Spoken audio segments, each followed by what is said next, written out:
എന്റെ പറമ്പിലോട്ട് നോക്ക്. നിന്റെ പ്ലാവിന്റെ ഇലയും മാവിന്റെ ഇലയും എല്ലാം എന്റെ പറമ്പിലോട്ടാ വീണ് കിടക്കുന്നത്. അങ്ങനെ അങ്ങോട്ട് പറ ത്രേസ്യാമ്മച്ചി. എന്നാ പിന്നെ ഞാൻ പ്ലാവിനോട് മാവിനോട് പറയാം. അയ്യോ അത് ത്രേസ്യാമ്മച്ചേട്ടത്തിന്റെ പറമ്പാണേ, അങ്ങോട്ട് ഇലയൊന്നും ഇടല്ലേ പ്ലാവേ മാവേന്ന്. അയ്യോ അത് കലക്കിട്ടിങ്ങനെ ചേച്ചി.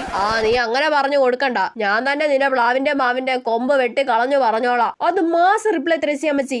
കൊമ്പ് വെട്ടാൻ വേണ്ടി ഇങ്ങോട്ട് വാ. ഞങ്ങൾ എന്നാ കയ്യും കെട്ടി നോക്കി നിൽക്കുവാണോ? നീ കയ്യും കെട്ടിയോ കാലും കെട്ടിയോ എങ്ങനെ വേണേലും നോക്കി നിന്നോ. ഇനി എന്റെ പറമ്പിൽ ഇല വീണാലാ ഞാൻ അപ്പ കാണിച്ചു തരാം.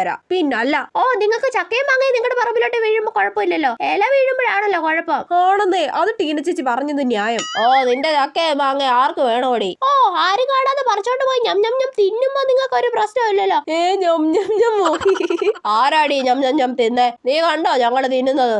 നിങ്ങൾ ഇങ്ങനെ അങ്ങോട്ടും ഇങ്ങോട്ടും വഴക്ക് കൂടല്ലേ. ഈ അമ്മയ്ക്ക് ഇതിൽ ഇടപെടേണ്ട വല്ല കാര്യം ഉണ്ടായിരുന്നോ? വഴക്കൊന്ന് ആസ്വദിച്ച് വരുമായിരുന്നു. അപ്പൊ ത്രേസ്യാമ്മച്ചിയുടെ സ്കോർ 5ഉം ടീന ചേച്ചിയുടെ സ്കോർ 4ഉം.